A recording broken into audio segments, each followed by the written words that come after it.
Are you ready to finally break free from overwhelm, procrastination, and burnout?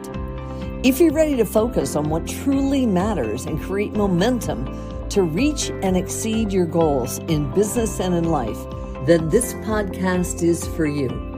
Welcome to the Efficiency Advantage, the podcast where clarity meets action and purpose that fuels your progress. So here's world-class productivity expert and your host, Coach Juli.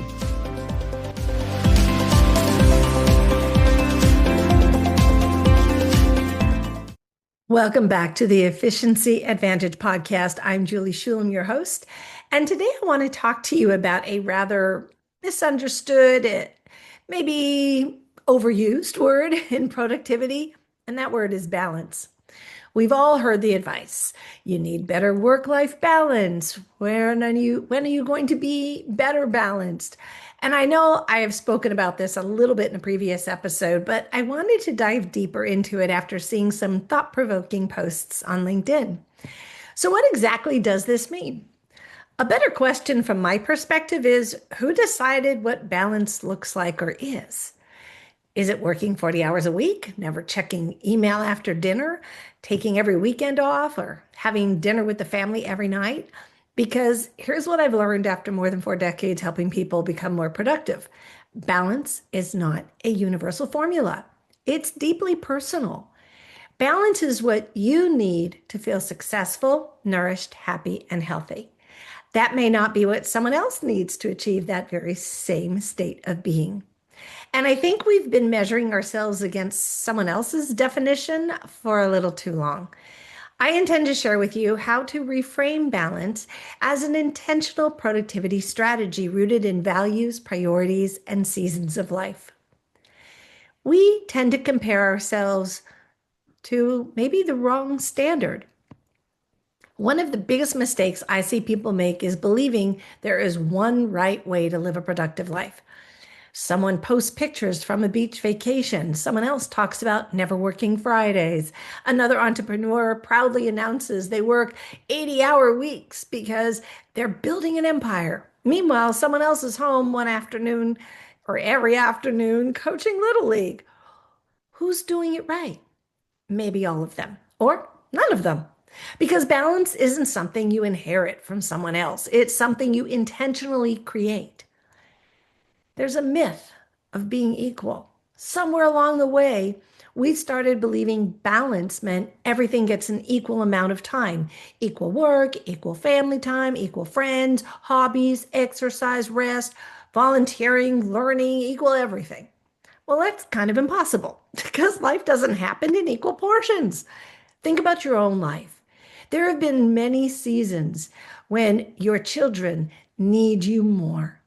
Maybe a parent has become ill, or you started a business or changed careers. Maybe you went back to school.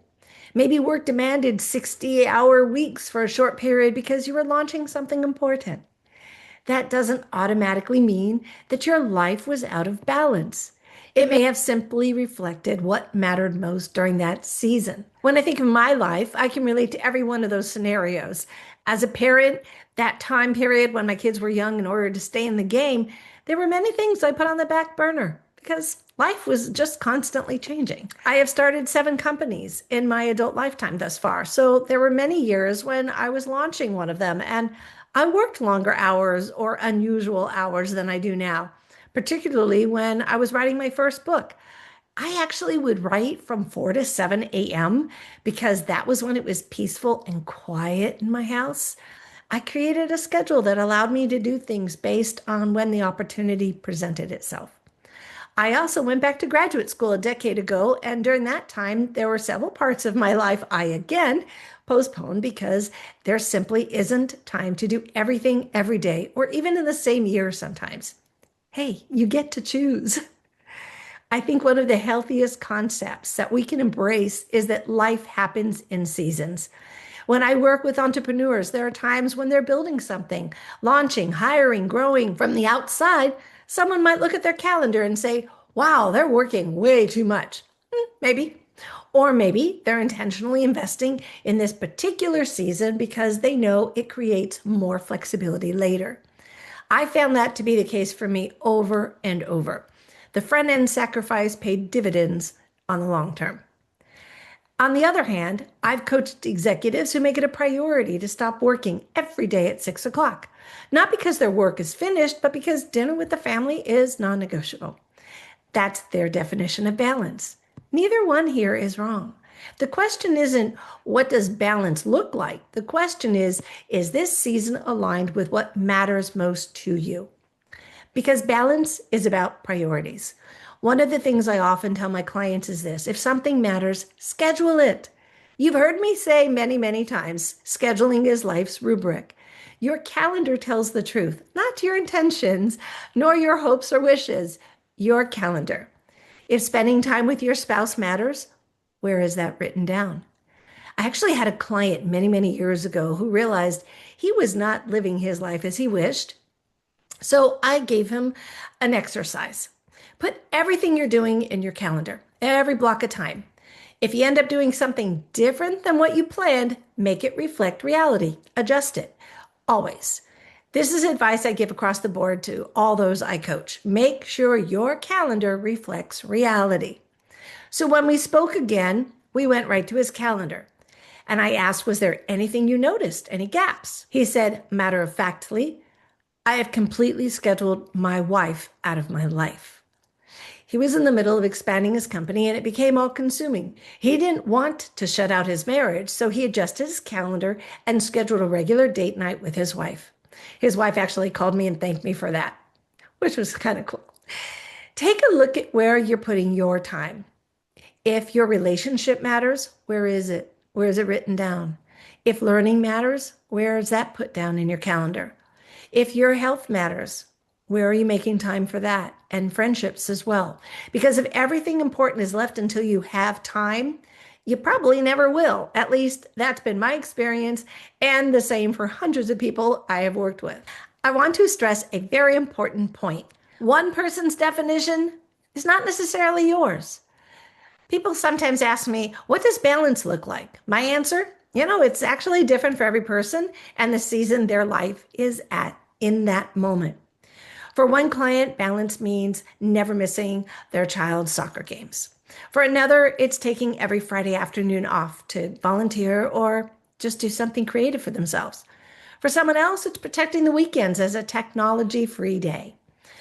And for another, it's having uninterrupted creative time every morning before opening email. There isn't one correct answer. There's only your answer.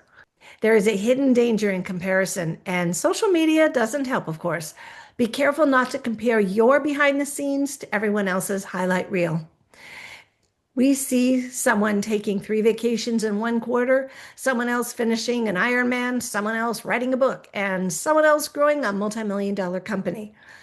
And then someone is home baking homemade bread every day. And somehow we think we're supposed to do all of it.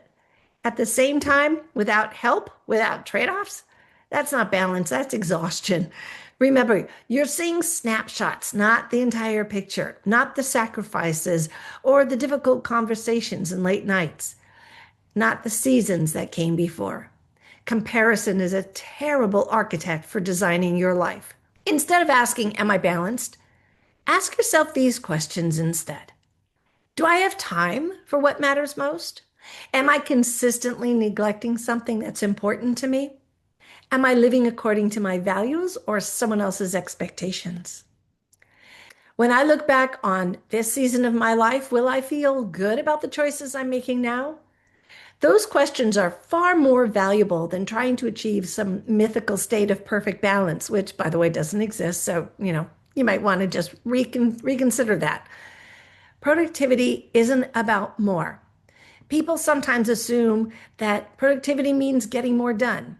I disagree. I've said this on my podcasts in the past. Real productivity is about creating enough structure that your life reflects your priorities.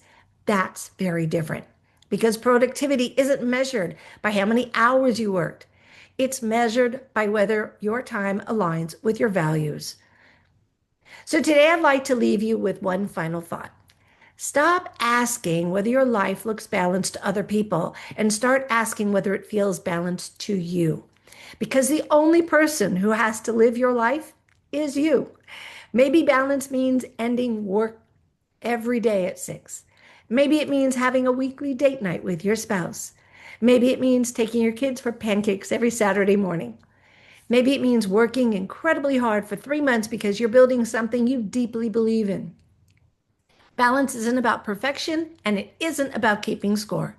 It's about intentionally making room for the people, experiences, responsibilities, and moments that leave you feeling successful, fulfilled, healthy, and genuinely alive. So here's my challenge for you this week. Take a look at your calendar. Does it reflect the life you're trying to build, or just the obligations you're trying to survive? Because your calendar tells a story. Make sure it's telling your story, not someone else's. So until next time, be intentional, be productive, and remember, balance isn't something you find, it's something you design. Thank you for listening. And if this episode encouraged you, inspired you, or made you think a bit differently, let me know. Please subscribe, share, and comment. Have a productive day, and I'll see you on the next episode of The Efficiency Advantage. So that's it for today's episode of The Efficiency Advantage. Head on over to Apple Podcasts, iTunes, or wherever you listen and subscribe to the show. One lucky listener every single week that posts a review on Apple Podcasts or iTunes will win a chance in the grand prize drawing to win a private VIP day with Coach Juli herself. Be sure to head on over to theefficiencyadvantage.com and pick up a free copy of Coach Juli's gift and join us on the next episode.